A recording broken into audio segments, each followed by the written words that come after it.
Hello students, I am Meenakshi Paul, your mathematics teacher.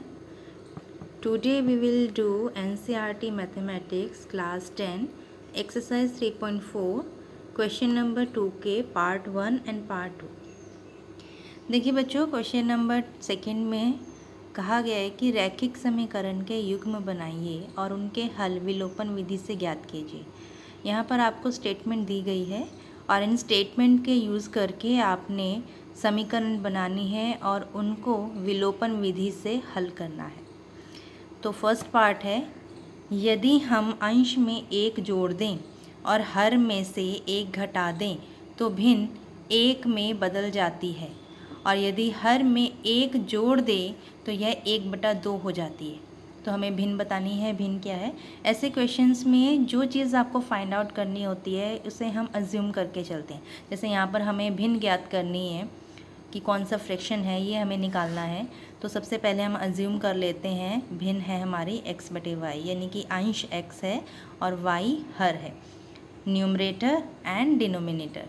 तो अब question में हमसे क्या कहा गया है, हमें क्या सिचुएशन दी गई है कि यदि अंश में एक जोड़ दें और हर में से एक घटा दें तो भिन्न एक में बदल जाती है। तो नाउ अकॉर्डिंग टू क्वेश्चन, अंश में हमने एक जोड़ दिया x+1, हर में से हमने एक घटा दिया y-1, तो हमारी भिन्न क्या बन जाती है 1। That means x+1 upon y-1 equal to 1। इसे मैंने क्वेश्चन नंबर 1 का नाम दिया है। नेक्स्ट सिचुएशन है हमारी, यदि हर में एक जोड़ दें तो यह 1/2 हो जाती है। यहाँ पर हमें अंश के लिए कुछ नहीं कहा गया, इसका मतलब अंश हमारा सेम रहेगा और हर में हम एक जोड़ेंगे। सो नाउ x हमारा सेम रहेगा, अंश हमारा सेम है और हर में हमने एक जोड़ दिया y+1, और अब हमारी भिन्न हो गई है 1/2। That means x upon y+1 equal to 1/2। इसे हमने इक्वेशन नंबर 2 कह दिया है। अब हमारे पास दो इक्वेशन है, equation number 1 and equation number 2। अब हम इसको विलोपन विधि से सॉल्व करेंगे। उससे पहले हमें इन इक्वेशन को सॉल्व करना है। x+1 अपॉन y-1, क्योंकि ये फ्रैक्शन में है तो फ्रैक्शन मोड में सॉल्व करना इजी नहीं होता है, इसलिए हम इसको सिंपल करेंगे। सिंप्लीफिकेशन के लिए क्या करेंगे, क्रॉस मल्टीप्लिकेशन कर देंगे। x+1 को 1 से करेंगे, x+1 आ जाएगा। y-1 को 1 से मल्टीप्लाई करेंगे, y-1 आ जाएगा। अब हम इस वाले y को लेफ्ट साइड में लेकर आएंगे, लेफ्ट साइड में आने से वो नेगेटिव हो जाएगा, यहाँ पर हो जाएगा x-1, और 1 को हम राइट साइड में लेके जाएंगे तो ये प्लस का 1 था, राइट साइड में जाकर माइनस का 1, यहाँ ऑलरेडी एक माइनस का 1 था, सो -1 -2। तो अब ये इक्वेशन बन गई हमारे पास x-2 equal to x-y equal to -2, और इसे हमने नेम दे दिया है थर्ड इक्वेशन का।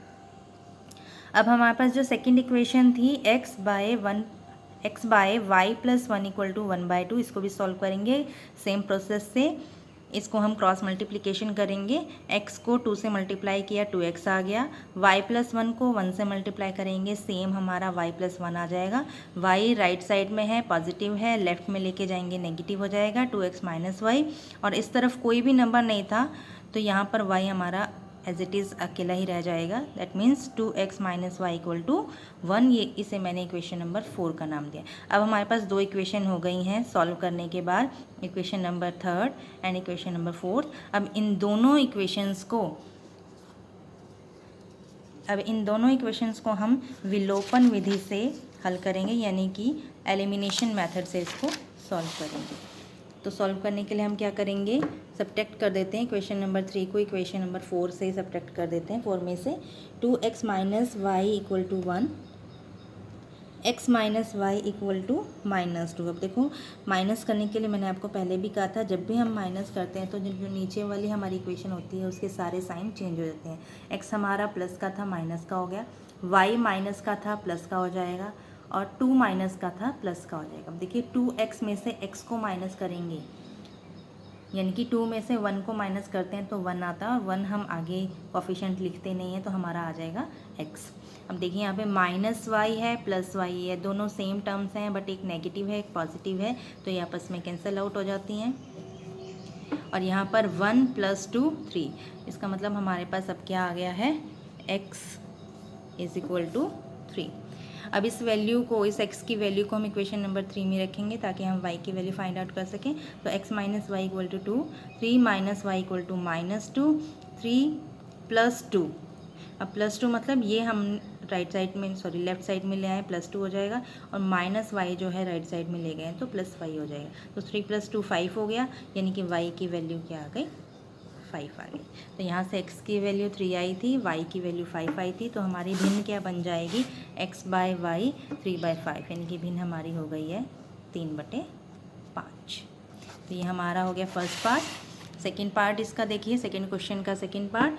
5 वर्ष पूर्व नूरी की आयु सोनू की आयु की 3 गुनी थी और 10 वर्ष के बाद नूरी की आयु सोनू की आयु की 2 गुनी हो जाएगी। नूरी और सोनू की आयु कितनी है? तो जैसे मैंने पहले भी बताया था, जो चीज़ हमें क्वेश्चन में पूछी जाती है, जो चीज़ हमें निकालनी होती है, हम उसे पहले अज्यूम करके चलते हैं। तो यहाँ पर हमने अजम्पशन कर ली है कि नूरी की वर्तमान आयु x वर्ष है और सोनू की वर्तमान आयु y वर्ष है। अब क्वेश्चन में 2 कंडीशन हमें दी गई है। अकॉर्डिंग टू क्वेश्चन हमारी फर्स्ट कंडीशन देखिए, फर्स्ट कंडीशन में उसने 5 वर्ष पहले की बात की है। तो 5 वर्ष पहले नूरी की आयु, देखिए जब भी हम पहले की आयु निकालते हैं तो हम हमेशा माइनस करते हैं। तो यहाँ पर नूरी की आयु हो जाएगी x - 5 वर्ष, क्योंकि उसकी पहले x थी तो 5 वर्ष पहले के लिए हम x - 5 कर देंगे। इसी तरह से सोनू की आयु के लिए y - 5। अब हमारे पास क्वेश्चन में क्या दिया गया था कि 5 वर्ष पहले नूरी की आयु सोनू की आयु की 3 गुनी थी। तो नूरी की आयु x - 5 है, सोनू की आयु y - 5 है। 3 गुनी का मतलब 3 से इसको मल्टीप्लाई कर देंगे। Now according to question x - 5 = 3 × y - 5। यहाँ पर 3 से अंदर की दोनों टर्म्स मल्टीप्लाई करेंगे। 3 × y = 3y, 3 × -5 = -15। अब हमारे पास इक्वेशन हो गई है x - 5 = 3y - 15। 3y वाली टर्म को हम लेफ्ट में लेकर आएंगे, नेगेटिव हो जाएगी, और 5 को हम राइट में लेके जाएंगे, पॉजिटिव हो जाएगा। x - 3y = -15 ऑलरेडी था, -5 इधर आके +5 हो गया। -15 + 5, प्लस माइनस माइनस होता है, और साइन वो आता है जो ग्रेटेस्ट टर्म के आगे होता है। तो यहाँ पे ग्रेटर टर्म 15 है तो हमारा नेगेटिव साइन आएगा, और दोनों को माइनस करके क्या आता है, हमारे पास 10 आता है। तो हमारी फर्स्ट इक्वेशन होगी x - 3y = -10। अब सेकेंड कंडीशन हमें दी गई है कि 10 वर्ष के बाद नूरी की आयु सोनू की आयु की 2 गुनी हो जाएगी। तो 10 वर्ष के बाद की हम आयु देख लेते हैं। जब भी हम बाद की आयु निकालते हैं, कुछ वर्षों बाद की आयु निकालते हैं, तो उसको हम ऐड करते हैं। जितने भी वर्ष के बाद की हमें आयु निकालनी होती है उतने वर्ष हम उसमें ऐड कर देते हैं। पहले जैसे नूरी की आयु x थी, तो 10 वर्ष के बाद नूरी की आयु हो जाएगी x + 10 वर्ष। इसी तरह से 10 वर्ष के बाद सोनू की आयु हो जाएगी y + 10 वर्ष। अब अकॉर्डिंग टू क्वेश्चन हमें क्या कंडीशन दी गई है कि 10 वर्ष के बाद नूरी की आयु सोनू की आयु की 2 गुनी हो जाएगी। तो x + 10 = 2 × y + 10। 2 को y से मल्टीप्लाई किया 2y, प्लस 2 को 10 से मल्टीप्लाई किया 20। सो x + 10 = 2y + 20। अब y को 2y को हम लेफ्ट में लेकर आएंगे। x - 2y = 20 - 10। सो x - 2y = 20 - 10 कितना हो गया, 10। तो इक्वेशन नंबर 2 हो गई हमारी। Now on solving equation number 1 and 2, x - 3y = -10 हमारी फर्स्ट इक्वेशन थी।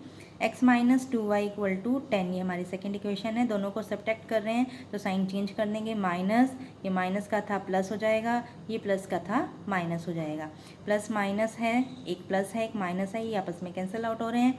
-3y + 2y, plus minus minus होते हैं, 3y में से 2y को सब्ट्रैक्ट किया y आ गया, लेकिन साइन वो लगता है जो ग्रेटर टर्म के आगे हो। तो ये -y, now -10 -10 -20, because minus minus plus होते हैं लेकिन साइन माइनस का आएगा, तो -20। अब देखिए दोनों तरफ माइनस है तो आपस में ये कैंसिल आउट हो जाते हैं, ख़त्म हो जाते हैं। तो हमारे पास आ गया y = 20। सोनू की आयु इसका मतलब हो गई है 20 ईयर्स, 20 वर्ष। अब इसको हम इक्वेशन नंबर 2 या 1 किसी में भी प्लेस कर देते हैं। मैंने इक्वेशन नंबर 2 में रखा है। x - 2y = 10, x - 2 y की जगह 20 रखा, 2 × 20 = 10, x - 40 = 10। 40 हमारा राइट साइड में आकर एडिशन में हो जाएगा, x = 10 + 40, x = 50, यानी कि नूरी की वर्तमान आयु हो जाएगी 50 वर्ष, 50 वर्ष। सोनू की आयु 20 वर्ष, नूरी की आयु 50 वर्ष। तो ये क्वेश्चन नंबर 2 के 2 पार्ट थे। Thank you so much.